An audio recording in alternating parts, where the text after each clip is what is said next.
I remember in November 2019, I went out to Eugene, Oregon to teach a seminar with a friend of mine, and flew into Portland, and then driving up to kind of the rural Eugene, and just got a very interesting sense of things out there. And that was like, I don't know when Chaz was a thing. I can't remember when that started, but this was November 2019. So this is like, I think lockdowns here started in March of 2020. So we're only a few months prior to that happening. So I just missed all the excitement, I guess. Yeah. And I think Chaz happened right about summer into fall of 2020 there. That's a funny thing too, because we never really knew Antifa existed until, because we grew up, we're from Vegas originally. It's the desert. They don't play out here. It's too hot. But when we got up there, we didn't know they existed until we found out about the May Day riots that happened every year. And the cops just march them along while they go smash the windows of the banks and the Starbucks and whoever else they think are evil capitalist pigs that year. And get arrested and released with no charges. And watching that explode and looking at the tactics when the BLM riots started kicking off and going, wait, I've seen that guy on our local news. They literally flew from place to place to go do these riots and start them. So, yeah, I was talking on the last episode, maybe a couple episodes ago, about kind of activist shared resources, right? You have, whether it was Black Lives Matter, whether it's PETA, whether it's Animal Liberation Front, or whether it's maybe the Palestinian ones now, whatever your kind of leftist group is going to be, you'll see the same faces regardless of what the cause is. And they just really kind of have this perennial protester circuit. And that's just what they do. So really interesting that they get flown around at whose dollar. And I mean, we can investigate that if you want, to disturb shit wherever they end up being. It's all on my channel, actually. We've done deep dives into because the smaller news things do the digging and find all the funding just through Freedom of Information Acts, which we were lucky enough to have down here. And I've actually done several deep dives. These people, the main protest leaders, are paid between $2,200 and $7,000 a day. Did you say $1,800 to $7,000 a day?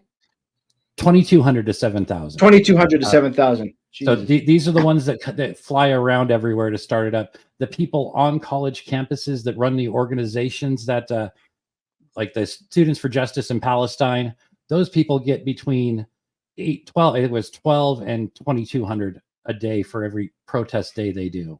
So they're funded. They are paid activists.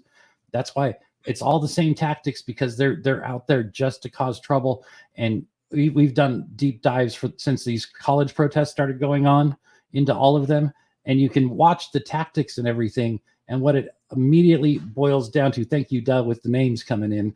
What immediately boils down to is their underlying goal is really just to disrupt the U.S. government and try to usher in communism or representative democracy like you guys got up there.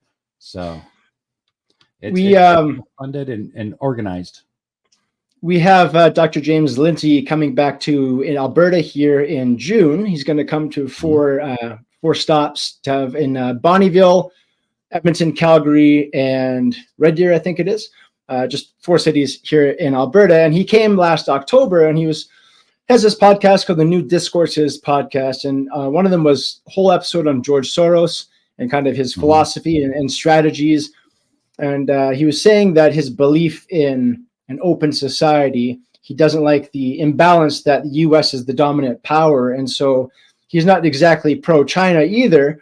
But a lot of the funding to BLM activists or entities and other destabilizing forces is to try and reduce the influence of the U.S. in the world to make that even playing field as he would see it. So, that's why you'll have pallets of bricks show up. That's why when migrants come across the border, you'll have like cube vans show up with like phones and shirts and food and credit cards and stuff like that. And it's it's definitely not by chance. It's destruction, destabilization by design. And it's very worrisome. Oh yeah, there's lots of sources too to follow this border stuff. It's actually funded by the U.S. government through organizations like Catholic Charities and other NGOs. They're getting grants from the government to do this work, and working hand in hand with the cartels. So Ben Bergwam's a really good follow if you want to see what's going on with his law and border stuff. It's crazy how deep it actually goes. We have migrant centers in Panama and other countries where they can apply right there, and we fly them in so they don't have to make the trip with a 2-year work visa ready to go. That's crazy. Yeah. There's what's it here in Canada? I've seen so many stuff go through my feed. I have a hard time keeping track, and I'm sure, you know what, I'm sure it's probably the same in parts of the US that it is here, but the move to get permanent residents able to, it was permanent residents now can join the military. I think that's what it is here, because our military in Canada, I don't know if you know about it. It's I could count like basically the number of soldiers on like one hand. We've diminished. Not only did they basically kick anybody out that refused to take their magical snake bite medicine time, but they've also basically transed the army here, and so we have tampons in the men's washroom. Oh yeah, hopefully not of the actual, you know, of the actual application of those tampons, but yeah, they've we couldn't, our military couldn't even, I don't know, man, like we're in a very bad state that anybody could pretty much run over Canada if it was up to the military and the police force to defend us. And of course our military and our military right now in Ontario actually are on this training exercise, going in groups to homes on wellness checks. So they're normalizing having the military in the street going around to houses to do wellness checks. And, you know, we can kind of use our imagination to see where that's going to go. Yeah, that sounds like something that might work in nicely with the World Health Organization's pandemic treaty they want all nations to sign on, which gives them full total control. So but yeah, our military is not much better. When Joe Biden said dog-faced pony soldier, we didn't know he was literally referring to the officers that put on dog masks and do puppy play with each other that are in the higher ups. So, but yeah, they've done a lot of that to our military as well. We still have, well, we're short now because they discharged anyone who didn't get the vaccine.